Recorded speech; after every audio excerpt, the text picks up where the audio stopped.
Kozhikode medical college ആശുപത്രിയിൽ Nipah ബാധിച്ച് കഴിയുന്ന ഫറൂഖ് സ്വദേശിയുടെ നില അതീവ ഗുരുതരമായി തുടരുകയാണ്. ഇപ്പോഴും വെന്റിലേറ്ററിൽ സഹായത്തോടു കൂടിയാണ് ജീവൻ നിലനിർത്തുന്നത്. രോഗലക്ഷണങ്ങൾ കാണിച്ചതു മുതൽ ഇയാൾ സഞ്ചരിച്ച സ്ഥലങ്ങളുടെ റൂട്ട് മാപ്പ് ഇന്നലെ പുറത്തുവിട്ടിരുന്നു. കൂടുതലും ആശുപത്രികളിലും ക്ലിനിക്കുകളിലുമാണ് എത്തിയിട്ടുള്ളത്. അതുകൊണ്ട് തന്നെ സമ്പർക്ക പട്ടികയിൽ 58 പേർ ആരോഗ്യ പ്രവർത്തകരാണ് എന്ന കാര്യവും കൂടി നിലനിൽക്കുന്നുണ്ട്. MS അനീഷ് കുമാർ ഉണ്ട് വിശദാംശങ്ങളുമായി. അനീഷ്, 15 പേര് ഹോം ക്വാറന്റൈനിലാണെന്നാണ് മനസ്സിലാക്കുന്നത്. ഈ റൂട്ട് മാപ്പിൽ 58ഓളം പേര് ആരോഗ്യ പ്രവർത്തകരാണെന്ന് പറയുമ്പോൾ എങ്ങനെയാണ് ഇത് തരണം ചെയ്യാനുള്ള രീതിയിലേക്ക് കാര്യങ്ങൾ മാറുന്നത് ആരോഗ്യ പ്രവർത്തകരുടെ ഭാഗത്ത്?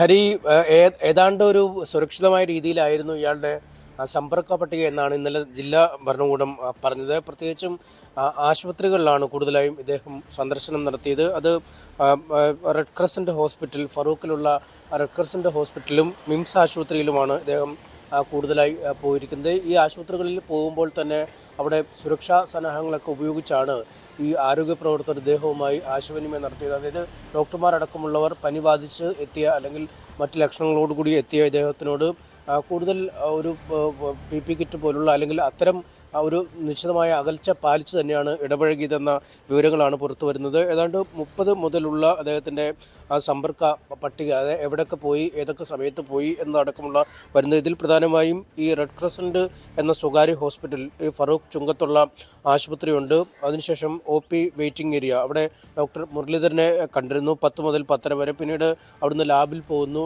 ഡേ കെയർ വാർഡിൽ പോകുന്നു. അത് കഴിഞ്ഞ് വീട്ടിലേക്ക് മടങ്ങുന്നു. പിന്നീട് 3-ാം തീയതി പോസ്റ്റ് ഓഫീസിൽ പോകുന്നു, ഫറൂഖ് കോളേജിൻ്റെ അവിടുത്തെ. പിന്നെ സ്വന്തം വീടിനടുത്തേക്ക് പോകുന്നു. വീണ്ടും അത്തരത്തിലുള്ള ഒരു രീതിയിൽ തന്നെ പോസ്റ്റ് ഓഫീസിനടുത്തുള്ള വീട്ടിലേക്ക് പോകുന്നു, ആശുപത്രിയിൽ പോകുന്നു. അങ്ങനെ കൂടുതൽ സമയവും അത്തരമൊരു ഇടപഴകലാണ് അദ്ദേഹത്തിന് ഉണ്ടായിരിക്കുന്നത്. മറ്റ് പുറം മേഖലയിലേക്ക് കാര്യമായി പോകുന്നില്ല. ഏറ്റവും ഒടുവിൽ പോകുമ്പോൾ ആസ്റ്റർ മിംസിലെ OPയിൽ പോകുന്നു. അവിടെ നിന്നും ഈ CT സ്കാൻ എടുക്കാൻ പോകുന്നു, എക്കോ എടുക്കാൻ പോകുന്നു. അവിടുന്ന് തിരിച്ച് വീണ്ടും വീട്ടിലേക്ക് പോകുന്നു. ഏറ്റവും ഒടുവിൽ ആസ്റ്ററിൽ പോകുന്നു, അവിടുത്തെ ICUവിലടക്കം കടക്കുന്നു. അത്തരം ഉള്ള ഒരു മേഖലകളാണ് ഏറ്റവും കൂടുതലായി ഇതിനകത്ത് പറഞ്ഞിരിക്കുന്നത്. അദ്ദേഹം പുറം ലോകവുമായി അധികം സമ്പർക്കം ഈ അസുഖകാലത്ത് ചെലുത്തിയിട്ടില്ല എന്നാണ് മനസ്സിലാക്കാൻ കഴിയുന്നത്. അദ്ദേഹത്തിൻ്റെ വീട്ടിലുള്ള 5 പേർ, അവരുമായിട്ടാണ് ഏറ്റവും അടുത്ത് ഇടപഴകിയത്. അവർ ഇപ്പോൾ നിരീക്ഷണത്തിലാണ്, ക്വാറന്റൈനിൽ കഴിയുന്നുവെന്ന് ഇന്നലെ തന്നെ